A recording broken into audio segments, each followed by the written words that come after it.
Assalamualaikum warahmatullahi wabarakatuh. Alhamdulillahirrabbilalamin. Hamdan na'imin, hamdan syakirin, hamdan ni'amahu wa yukafi'u mazidah. Ya Rabbana lakal hamdu kama yanbaghi li jalali wajhikal karim wa adimin sultanik.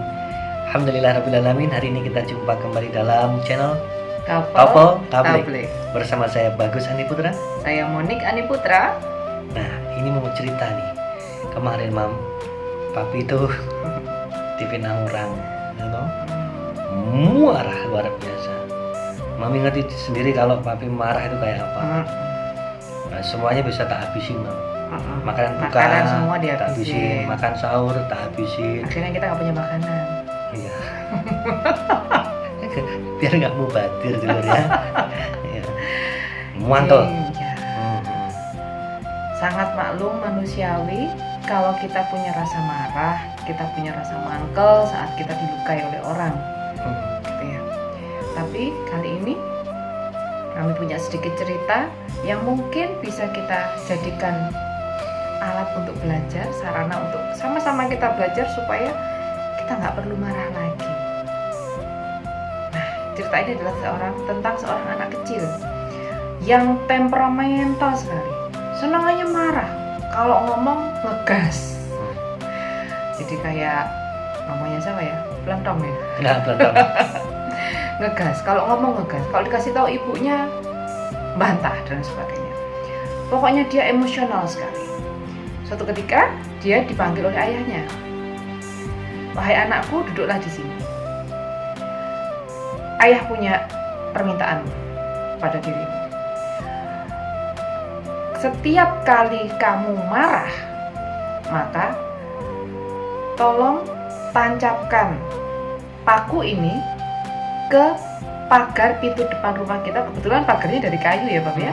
Tancapkan ini. Setiap kali kamu marah, tancapkan paku ini.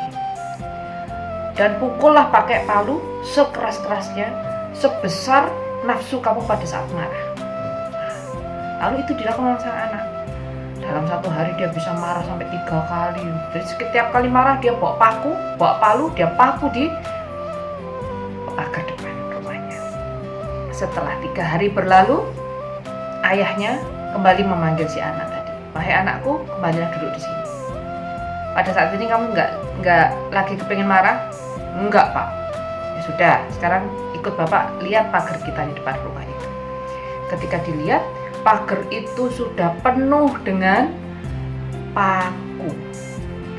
Nah, kamu lihat, banyak paku ya? Iya ayah, katanya ayah kalau saya marah harus dipaku. Itu berarti sebanyak itu saya marah. Baik, sekarang tugas kamu yang kedua adalah cabut paku-paku itu dari pagar rumah kita. Dalam kondisi nggak marah itu ya? Dalam kondisi tidak marah. Wah, akhirnya dia bawa tang. Ketika dia cabut, wah sambil kekot-kekot ini kesulitan dia nyambutnya. Karena pada waktu dia menancapkan paku tadi dan di palu itu sambil marah, jadi duak saya akhirnya masuknya beneran gitu. Energi marah. Setelah sekian lama dengan susah payah dicabut. Setelah sudah, ayahnya kembali menemui dia. Sudah nak? Sudah ya. Sekarang lihat itu pagar kita. Apa yang terjadi dengan pagar kita? Bolong ya. Bolong ya. Itulah yang terjadi pada saat kita marah, anakku. Loh, kok gitu, Pak? Iya. Ternyata pada saat kita marah, itu diibaratkan paku tadi, itu adalah amarah kita, gitu ya. Itu adalah amarah kita. Kemudian perasaan kita yang menggebu-gebu tadi, itu adalah palunya. Kita pukul. Ya, kecewa tadi adalah pakunya, amarah kita. Jadi kecewanya kita adalah pakunya, amarah kita adalah palunya. Dok. Tapi ketika itu dicabut, kalau kita marah dengan orang, maka mungkin kita, biasanya orang ngomong, nah aku ki bar ngamuk wes gitu ya.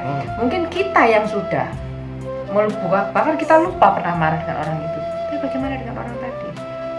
Hatinya pasti akan ada bekasnya. Itu kalau orang.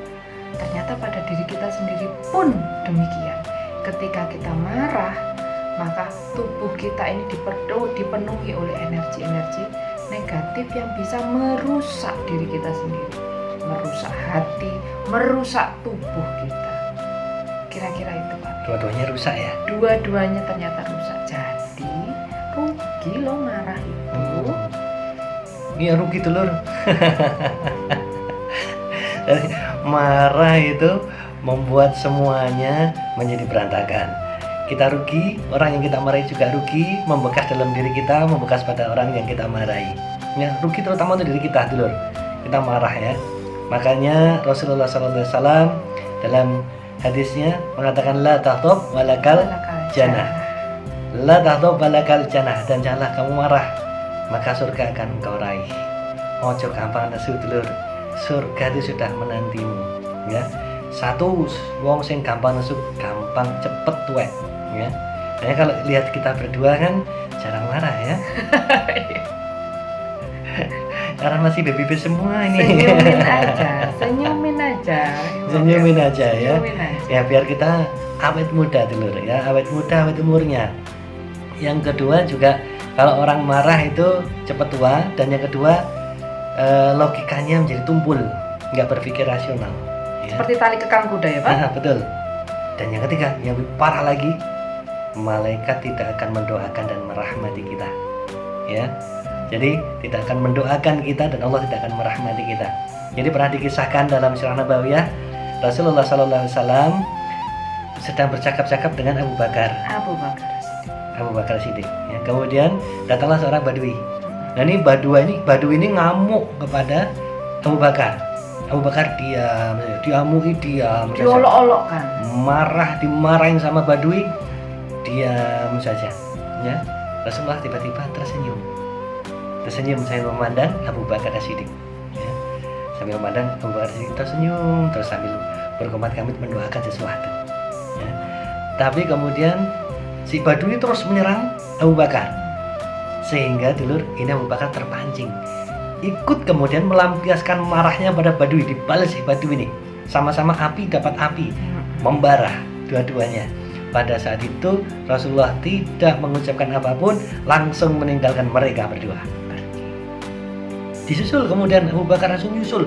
Begitu tahu Rasulullah pergi, langsung Abu Bakar menyusul kemudian menanyakan, wahai Rasulullah, engkau tadi saat aku terdiam, pada saat badui memarahi aku, tapi engkau tersenyum. Tapi pada saat aku marah bersama orang badui itu, engkau diam, kemudian meninggalkan kami. Apa yang terjadi ya Rasulullah? Ketahuilah Abu Bakar, ini kata Rasulullah, ketahuilah Abu Bakar, pada saat engkau diam, ketika badui ini marah, engkau terdiam, maka malaikat saat itu mendoakan rahmat dan ampunan untukmu. Mengelilingi Abu Bakar, datang mengelilingi, mendoakan, ya Allah rahmatilah Abu Bakar, ya Allah ampunilah Abu Bakar. Terus seperti itu dalam keadaan sabarnya, maka malaikat itu akan mengelilingi kita. Ya. Difitnah, dimarah orang atau dicaci maki orang, kita diam, kita sabar, insya Allah malaikat akan mendoakan kita, ya Allah rahmati dia, ya Allah ampunilah si fulan ini. Ya, tapi begitu kita marah, sama-sama ikut terbakar, maka malaikat pergi, Rasulullah pun juga ikut pergi. Yang datang gantian setan. Ya, la balakal jannah. Dan janganlah kamu marah, maka surga sudah menunggu. Jadi tadi Rasulullah pergi karena yang ada di sekitar Abu Bakar adalah setan ya Pak? Setan, ya. Dan jangan jadi boloni setan. Ya, karena setan musuh kita. Pertahankan dulur, bertahanlah, sabarkanlah. Meskipun difitnah, dicaci maki, dimarahin orang, jangan ikut marah. Ya. Kalau marah itu sebenarnya itu setan yang membujuk kita untuk marah. Ya, jangan sampai kita marah, biarkan malaikat mendampingi kita terus. Alhamdulillahirrahmanirrahim. Semoga bermanfaat. Saya Bagus Ani Putra. Saya Monik Ani Putra. Wassalamualaikum warahmatullahi wabarakatuh.